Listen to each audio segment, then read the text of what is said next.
Well, good Monday morning to you. Welcome to our Monday morning live edition of the Doctor's Nutrition Show. I'm your host, Jim Tabor, along with Doctors Jim and Janine Fox of Doctor's Nutrition, located on Cowan-Lorraine Road in Gulfport, just south of Pass Road. We do this every Monday morning. If you're tuning in for the first time, it is a live call-in show in which we have a subject we've picked out, and we talk about that, and then invite you to call in and ask any questions regarding that. And our phone lines are 896-0713 or 800-349-0713. You see the numbers on your screen there, and you just call in, pass your question along to our producer, and they will pass it along to us. So this morning we're talking about something that pretty much everybody should be taking at some point, and that's vitamin B. And there are so many different varieties of vitamin B. Knowing which one to take is what's important. True. Well, there's basically 8 B vitamins that we classify, and a lot of things people don't think about. When you start talking about B vitamins, most people think about B12. They've heard about that one. Pretty important stuff, and it is, no doubt about it. But there's others. You know, there's B1, B2, you name it, you know, all the way up to 12. And they skip a few things there. You know, why, I don't know, but over time they decided, well, we don't need a B4, but we'll go for a B5. Okay, we'll do that, you know. So, you know, the people that named this stuff, they're kind of strange. Well, they're all dead now, I guess. But anyhow, so we can't really, well, they are. Well, they're old. They're very old, okay? It was done a long time ago, you know. But the B vitamins are extraordinarily important for health. And the problem that we have with B vitamins today is our diet. Yep, the diet. I mean, it's like underlying horrendous. Well, one thing, when you read about B vitamins, when you get online and you read about it, they'll say, oh, this is a very rare deficiency, this is a very rare deficiency, that is not true. We see it every day. It was 50 years ago. Right, maybe. it might have been and people tend to take the last person's information and then pass it on and pass it on and pass it on. The thing is we see it every day because we do a lot of lab work. And you know, the only 2 B vitamins we check on lab work are the B12 and folate, which is one reason we're doing this show. Because day after day after day after day, I can look at lab work. I can tell who's taken B12 without taking folate with it. They deplete it. So it's kind of like people are not taking it correctly. And I told him a couple weeks ago, I said, we have got to talk about how to do B12 and folate correctly, because so many people are not doing themselves justice out there by doing what they think is good. And so first segment, I wanted to talk about B12 and folate. We'll go back and talk about the other B vitamins, but we definitely wanted to talk about those 2 and how to take them correctly. Now, how much you need is based on the person. Honestly, some people don't need to take any. I mean, some people need what's like in a multi. Some people, everybody's different. We see so many B12 and folate deficiencies, and I'm talking a lot. Not just a little bit. We're talking about multiple every day. So it's something we deal with daily. And we see a lot of symptoms that are associated with those deficiencies. Yeah, you know, when we talk about deficiencies, there's 2 words that we need to get across and kind of explain the 2 things. There's a deficiency, which is a true out-of-range deficiency. You hadn't got enough, okay? Then there's what we call an insufficiently. Insufficiency means that, yeah, you got a little bit, but you don't have enough to do the job. Right. That's what we see the majority of people with, is these insufficiencies. And you know, just take for instance B12. One thing I always explain to people, they'll come in and their B12's in range. It's in the low range, okay? It's barely in range, but it's in range. And they'll say, well, okay, I'm fine, right? Yeah, not so fast there, Sherlock. Here's the thing. The University of California at San Francisco, and they've been doing research on brains and brain activity for, God, years, I mean, ever. So they've got some really good longitudinal studies over time. You know, that's better than just a snapshot of one day in time. And what they found, if they plugged all their numbers into the computer, and the computer whirled around and said, okay, spit out some information and said, hey, these folks that keep their B12 greater than 800 on the range have less brain shrinkage over time. As they age. As we age. And they did the study on people, I believe, over 50 or 55. Yeah, it was 50. So it was actually, they took people that were a little, not quite old, but a little older. No. And up. But they've always known that as people age, their brain tends to shrink. And they thought, oh, well, just as you age, your brain shrinks. Well, if you take enough B12, that may not happen. Right. So that is very important. I've even seen 20-year-olds with B12 in normal range on the very low end that were having tremors. They actually had tremors. They had been to neurologists, they had been to doctors, they had been to, and we give them B12 and it goes away. So it is, I believe the range is wrong. I don't like the range of B12. It's way too low. The end of the range is way too low. So the thing is you can fall within range, but yet still have a problem. Well, okay, again, I'm going to say this. Back when I was in school, a long time ago, far, far away, but a long time ago, back then the low range was like twice what it is today. Right.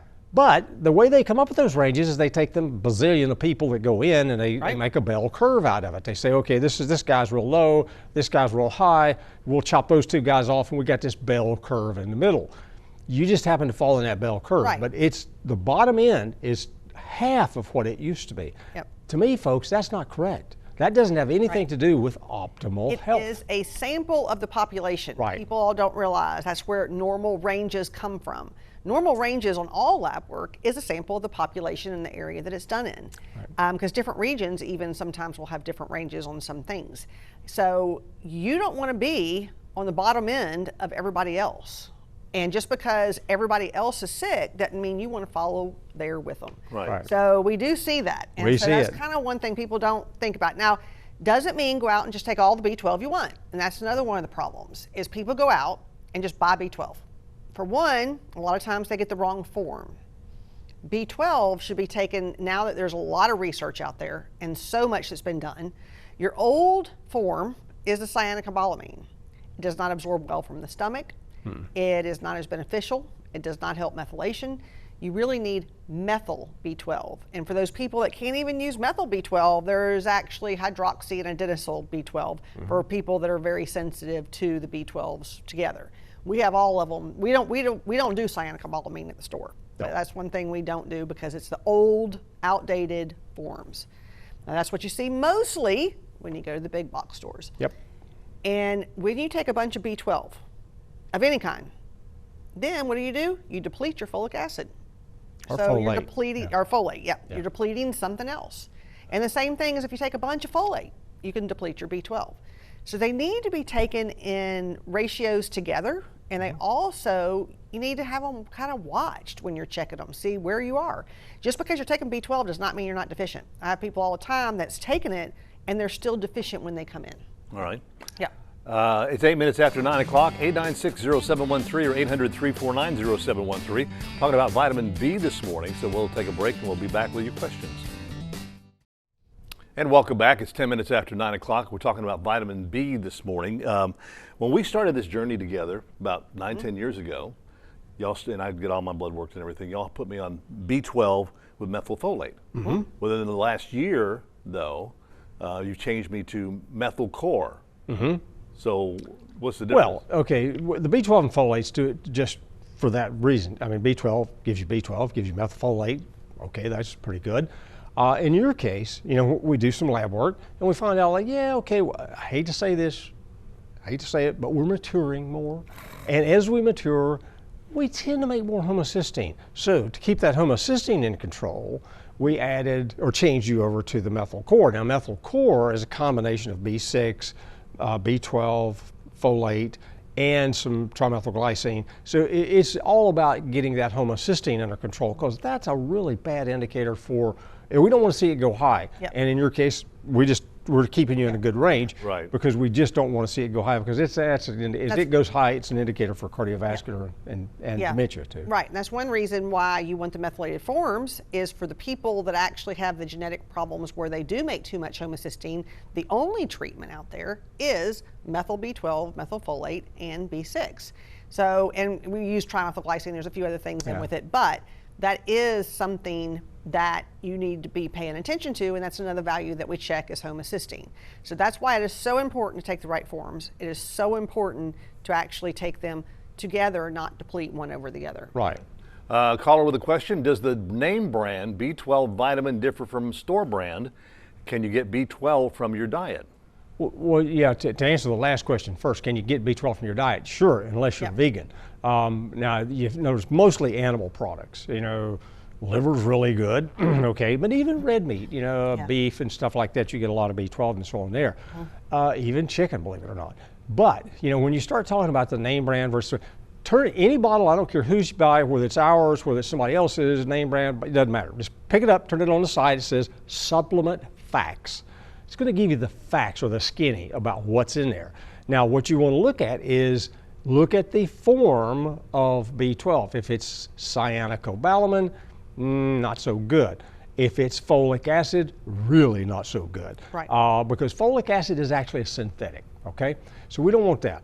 Folate is definitely the form that you want, and you want a methylated B12. Methylated B12 is probably the most common one used by ours, other people's, and so on, the name brands. The cheaper you get, the more likely you are to get into the cyanocobalamin thing. Although we have many people come in that do eat meat, they all are still deficient in B12. So they may be, who knows if they're getting not enough of the food sources, or is the food sources depleted themselves? You don't know, because we see so much deficiency and we do check it. So that's one thing that's checked on every panel that we do, except for our very, very small panel, which we never order. Some people come in and request it, but that's not one of the things that we ever suggest, is doing the panel without the B12 and folate. So you definitely want, and another thing with some of the big box stores and some of their really inexpensive brands, sometimes it's not even what it says on the label. So I mean, yeah, it's usually cyanocobalamin, but on the other hand, does it really have in it what it says? Okay. I take B12 injections and B9 with folic acid. Is that a good combination? Well, B9, no. Well, it depends. Well, it depends. You want a folate. You do not want folic acid. Humans cannot use folic acid in that form, okay? It has to be methylated. And when we had a show like years ago on methylation, you remember that? No, you probably don't. But you know, it was a long time ago. We had a show on methylation because that's a really big, important process that goes on in our body all the time. And there's been a lot of research on it. And come to find out that, about 40% of the population, I think it is. They can't methylate properly. So, so if you take folic acid, you can't methylate it. It just builds up and becomes actually toxic to you at some point in time. So it's not something good you want to take. You want to take the folate. And if it doesn't say folate, you know, folate's what you get when you eat green leafy vegetables. Or methylfolate. Or methylfolate. It's actually called 5-methyltetrahydrofolate. MTHFR. And so you really just got to take the right forms, and so it depends. If your injection is cyanocobalamin, I don't like that form. No. If it's folic acid and not a usable folate in the natural form, or methylated folate, to me, you want to switch forms. So it is something, and sometimes the lab work will look fine. Regular folic acid will make the level look high, but you can't utilize it. So that's one of the problems, is you can't always tell from lab work if you can utilize it. So if you haven't had genetic testing and know for sure that you don't have the problem with methylation, you always want to take the methylated form. Okay. Are there any foods high in vitamin B? There's a lot of foods high in vitamin B. I mean, you know, you go back to. And they're all different now. Anything that's not in a package, okay. Well, that's when you go read about sources, they'll tell you fortified food. Don't ever do fortified foods. That is where they've taken synthetic B vitamins and added it to food. They've completely depleted the nutrients in it. If a and package, you don't want that. If a package, a package labeling says enriched or fortified, don't want it. Put it back. Walk away, and you'll be better off, because you want real food, and real food is not fortified. Real food has those nutrients naturally occurring. That's what you want. And you know, our ancestors, long time ago, actually had that. The foods that we ate, like when we were kids, it was real food. Today, not so much. Depending on which B vitamins, because like I said, your folate is like green leafy vegetables are one of the best. So you can get that from a vegetarian diet. B12, really animal sources are where it comes from. So every book out there that actually is for vegetarianism, they say you have to supplement B12. So because you just can't get it in a vegetarian diet. But I mean, a lot of your nuts and seeds and things like that have B vitamins, and there's a lot of different B vitamins, which we hadn't had time to get to yet. Haven't even got to those guys yet. Another question, does B1 help Parkinson's disease? B1 is good for the neurological system, no doubt. B12 is also good. There's a whole host of other things that are probably more things that you'd see for Parkinson's. You know, so, you know, the alpha lipoic acids, a whole lot of stuff. We could do a whole show. Yeah, there's so much, but B1 does, we'll talk about some of the B vitamins. B1 is good for the neurological system. For the neurotransmitters. One of the things that we use B1 is also very important for actual nerve problems where you've had nerve damage. So neuropathies and stuff, definitely are B1. We like the form benfotiamine. Benfotiamine is, again, your active form of B1, Yep. which everybody's able to use that. We use it a lot in kidney problems because a lot of diabetics have diabetic kidney disease, and even pre-diabetics kind of start having kidney dysfunction. B1 has a lot of good research on reversing diabetic kidney disease. So we use B1 a lot for that. It can be used for energy. It can be used for, it helps with, you know, the thing is all your B vitamins play such a big role in the body as a whole. They really do. I mean, a lot of them affect the DNA, the RNA, the, you know, cellular health, so they're all important, but B1 is one of the ones that we use a lot. Yeah. All right. 896-0713 or 800-341-3490. Yeah, That one. Whoa. Anyway, those are our phone lines. It's 18 minutes after 9 o'clock. We'll take a break and come back with our final segment and this week's special right after this. And welcome back. It's our final segment, 20 minutes after 9 o'clock now. We're talking about vitamin B, and our phone lines are 896-0713 or 800-349-0713. Let's go ahead and take a look at what this week's special is. Of course, it's the B12 in the 5-MTHF, which is 5-methyltetrahydrofolate, and it's 1,000 micrograms of each, and it's on sale this week. We've talked enough about what it does, so y'all should know what it does. So that's what's on sale this week. Yeah. Okay. Yep. So now we need to talk about the other B vitamins. We talked a little bit about B1. B2 is another one that, you know, you'll see a lot of benefits from it, but one thing we use it for in high doses is migraine headaches. A lot of good research there. A lot of good research with 400 milligrams, so it takes a higher dose of it. And it specifically helps relax the fascia around the head, and so it really does help with headaches. B3, a lot of people have heard of B3. B3 Niacin. is niacin. You know, what do you hear of niacin the most? More about cholesterol, and it does help that. It really does. You know, it'll help lower the LDL and help increase the HDL. And help the size of the LDL. The particle Two of size. those every day. size. Niacin with Yep. CRT. Yep, so that's Me too. actually a time-release niacin. Yeah. Now niacin also has another really big function, which is actually one of the precursors to NAD, which Yes. NAD is what increases cellular energy. So you're seeing a lot of the NAD products that actually help with anti-aging because it increases the energy to the mitochondria and therefore helps anti-aging, but also can help your energy levels. We have a new product actually out there called NAD Boost, and it is a derivative of niacin. And then we have every kind of niacin. I mean, we have the time-release niacin, we have the niacinamide, we have different things are better for different things. Niacinamide has more research for prevention of skin cancer. And we I was going to that say, a and few down weeks here, ago. that's a really big thing. What's I the take it. niacin CRT? Huh? It's more It's for control cholesterol. release. You're doing it more for the cholesterol, but Cholesterol. you get the benefits. Niacin has been shown to help depression and anxiety, and there's so many things that niacin does. So that's another really good one. Now, the next one would be B5, which is We forgot about B4. Yeah, B4 don't count. Okay. B5 is pantothenic acid. I'm going kind of quick because we're at the last segment. So Yeah. Pantothenic acid, we use it a lot to help with functioning of the adrenals in the endocrine system. Yes.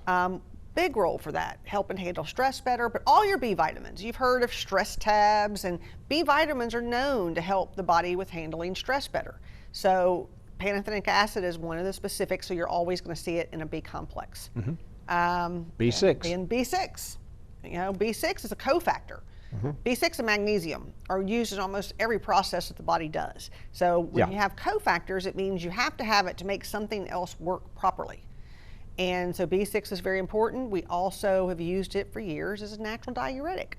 So, and it also helps with nerves. Almost all your B vitamins play a role somewhere in the nervous system. Now, you do want to kind of differentiate on B6. There's two different forms that we use. If you pick up, you go to the normal B6 is pyridoxine hydrochloride. You can get too much of that. Yes. About 2, maybe 300 milligrams a day, and you can start becoming toxic, neurotoxic, okay, not good. So we usually try to keep that fairly low. The other form of it is something called P5P, pyridoxine 5-phosphate. It's actually a modified, or if you will, a more naturally form of the B6, and it's not toxic, and you can take it up, and it's a really good diuretic. It's actually more of converted. It's already converted. It's already converted to where you can utilize it properly. Right. So B6 is another one. I mean, it's been shown to help with, sometimes, PMS, and it's, I mean, the thing is B6 is used for a lot of carpal tunnel problems because it helps the nerve. There's so many things that it can do. Right. Now, B7 is one that a lot of people out there take, and that is biotin. And that's because of hair, skin, and nails. And they'll say in research, well, we don't know if we have enough research to say that it helps that, but if you have a deficiency, what are the symptoms? Hair falling out, brittle nails. I mean, if you look, every one of the deficiencies is that. Now, the group of people that really need to make sure they take biotin is someone that takes a lot of antibiotics. They know that antibiotics deplete biotin, and that's why you will start getting thinning hair and things like that when you actually take too much antibiotics. So if you take an antibiotic, you probably really should take biotin for a little while. Yes, definitely. And then, okay, what number are we on? B8. Well, we skipped over B8. Don't need that one. 8. Yeah. B9 we've already talked about. That's folate. Which is folate, and we've already talked about B12. So we kind of did get to cover a little bit of all of them because there's so much out there about B vitamins. Is it better to take a B complex or B12? Yes. Actually, yes. I like both. I like B complex, and we have a really good B complex that we use called B complex plus, which is all the right forms that we've talked about of the B vitamins, and it is really good and high. It's got 500 micrograms of B12, which is way higher than most B complexes. Problem with some people, if you're deficient, that 500 micrograms is usually not enough for a deficiency. So it really depends on the person. But I always tell people if they just come in wanting B vitamins, I would definitely do a B complex. I don't tell them just to start with the B12 and folate. But if you know you have a deficiency in B12 or you're taking B12 separately, you always want the one with folic acid with it. Now we do have a liquid that goes under the tongue of B12, but if somebody does that one, I always make sure they either take the B complex that has the methylated folate or our Megavites 1, which has methylated folate. Our Megavites 1, which is one of our really good best-selling multivitamins, it also has the methylated forms. I take that. And also does have the B12 in a pretty good amount. It's also 500 micrograms. So there's a lot to the B vitamins because they're so important in health, so important with the nervous system. And of course, if you're not really sure what you're lacking in, the best thing you do is get some blood work done. Yes. Yep. Well, it's like checking the oil in your car. I mean, you don't just go raise the hood and start pouring oil in it. You check it first. Same thing with your body. You need to check things first before you start doing things. Yeah. And because, who knows? We have people all the time come in and say, I'm pretty sure it's my thyroid, and that's all they'll check. And you come back and the thyroid looks pretty good. Got to be something else going on. And typically when we dig into the other stuff, you find things like low B12, things like Recently, that. I've had a few teenagers, their B12 was actually out of range low. I mean, like 100, which is extreme. So they're going to have so many problems when they get older, and they actually are going to have depression and anxiety and things like that. So there's so much that B vitamins help, especially mental. Yeah. Okay. It's 9:27. We're about to wrap up the show. What are we talking about next week?